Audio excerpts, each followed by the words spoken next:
हाँ जी, कोई दिन ऐसा, कोई पल ऐसा आपको ध्यान आता है जिस दिन बहुत कष्ट पहुंचा हो कि क्यों कष्ट भगवान? उस दिन पहुंचता है जब वर्षा होने लगती थी और उसका उस सिंहासन भगवान के ऊपर वो छींटे पड़ने लगते थे और कोई भी उपाय नहीं कि उसको हम रोक सकें। उस समय का बहुत कष्ट होता था। गर्मी इतनी होती थी कि एक पंखा के अलावा कुछ नहीं था। हम चाहें कि हम वहाँ पर एसी लगा लें, कूलर लगा लें, लेकिन नहीं कुछ होता था। जब रिसीवर से कहा जाता था, कहते थे कोर्ट के बिना नहीं होगा, कोर्ट में जाना पड़ेगा। और जो कोई भी नई चीज हो तो वहाँ वो भी जाते थे, विपक्षी भी जाते थे, वो लोग तुरंत विरोध करते थे। इसलिए वो समस्या बहुत कठिन रही। वो तो भगवान की ही कृपा से वो 28 वर्ष बीत गया। वस्त्र भी नहीं बदल सकते थे? नहीं, वस्त्र तो एक ही बार बनते थे। वस्त्र तो 7 प्रकार के बनते थे और रोज बदले जाते थे। लेकिन एक वही वस्त्र जो है पूरे वर्ष तक रहते थे। चैत्र रामनवमी के समय में वो वस्त्र बनाए जाते थे। उतने ही पैसा मिलते थे कि हम उनके 7 दिन का वस्त्र बना दे और साल भर चला में। 7 वस्त्र साल भर चला? हाँ, 7 प्रकार के होते हैं। हाँ, हाँ। जैसे हर 7 जितने मूर्ति रही, एक एक वस्त्र जैसे दिन के अनुसार है। जैसे सोमवार है सफेद है, मंगलवार है उसमें गुलाबी है, उसी प्रकार बुधवार हरा है, बृहस्पतिवार पीला है और रविवार की लाल है और शनिवार को नीला है। इस प्रकार 7 प्रकार के वस्त्र पहले भी बनते थे और आज भी बनते हैं। लेकिन वो 7 प्रकार के वस्त्र जो रामनवमी के समय बन जाते थे वो पुनः रामनवमी के ही में बदले जाते थे। इस प्रकार की व्यवस्था रही जो बहुत ही कष्टदायी हुई। जब उनको रोज बदलना चाहिए नया वस्त्र, अब रोज बदले जाते हैं नया वस्त्र। इतने वस्त्र हो गए हैं रामलला के। जी। तो कितने पैसे मिलते थे उसमें? जैसे हम मांग करें कि हमको 25,000 चाहिए तो हमको 20,000 मिले। अच्छा, जितना मांग करें उतना मिल जाए तभी काम चले। लेकिन ऐसा नहीं मिलता था। बड़े मुश्किल से 28 वर्ष में अंतिम समय में जो रिसीवर थे उन्होंने बढ़ा करके कुल रामलला का 30,000 रुपया किया था 28 वर्ष में। और बीच में बहुत परेशानियां होती थी। उसके बाद क्या क्या खर्च होता था इसमें? खर्च में बहुत है। जैसे पूजा अर्चना में जो कुछ उनके भोग में, उनके श्रृंगार में, उनके चंदन और इत्र और ये सब सारे खर्चा होते थे। कपड़ा भोग सब कुछ मिला के इतना होता था? हाँ, इतना मिलता साल भर के लिए? साल भर के लिए। बीच में जो इत्र उड़ते और चंदन तो मिल जाता था क्योंकि मैं उस समय अध्यापक रहा संस्कृत विद्यालय में। तो जो कमी पड़ती थी कि पूजा अर्चना में न कमी हो, और जब तिरपाल फट जाते थे तभी जाना पड़ता है कोठी। अच्छा, तिरपाल फटने पे भी कोठी? हाँ, बिना कोट के नहीं बन सकता था।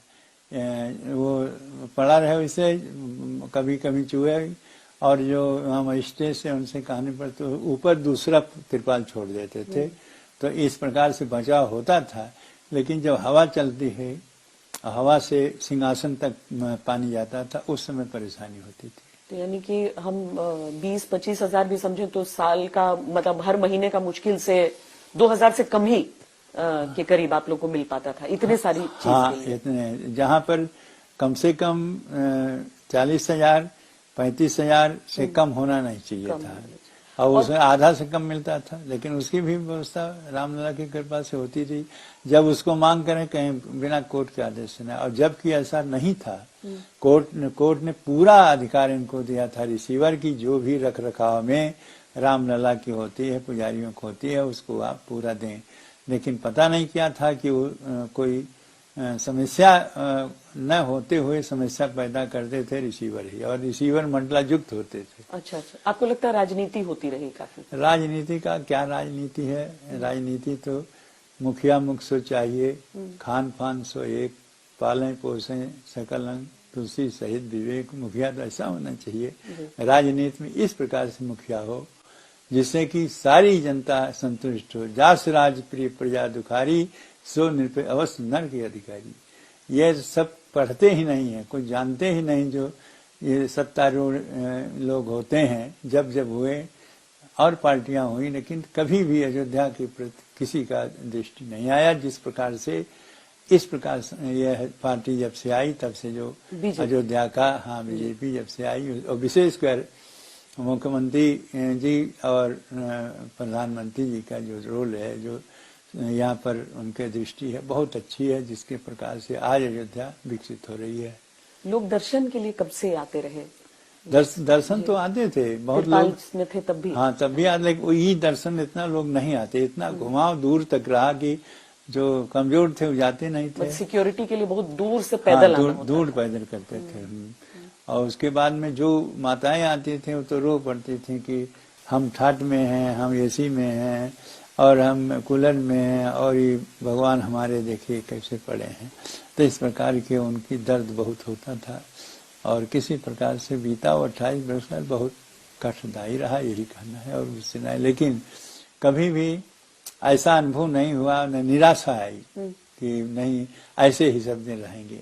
वही भगवान की उबारी 14 वर्ष वाली वही याद करते थे कि नहीं निश्चित परिवर्तन होगा और रामलला के यह टाट पट्टी सब हटेंगे और भव्य मंदिर बनेगा। तो अब जब वो भव्य मंदिर बना है, कम से कम भूतल हो गया है, प्रथम तल लगभग पूर्ण होने जा रहा है, आपके मन के अनुसार जैसी आपकी छवि थी मन में वैसा मंदिर लग रहा है? बहुत अच्छा, उससे भी बढ़कर लग रहा है, ठीक है ना। क्योंकि हम लोग ईंटे पत्थर के बना हुआ भवन देखते थे और ये केवल पत्थर का बन करके ऐसे कीमती पत्थर के बनाए जा रहे हैं जो अपने आप में वो दीवार ही है और वह मंदिर ही है, अद्भुत है। और उसमें भगवान जिस प्रकार विराजमान होंगे वो अद्भुत होगा।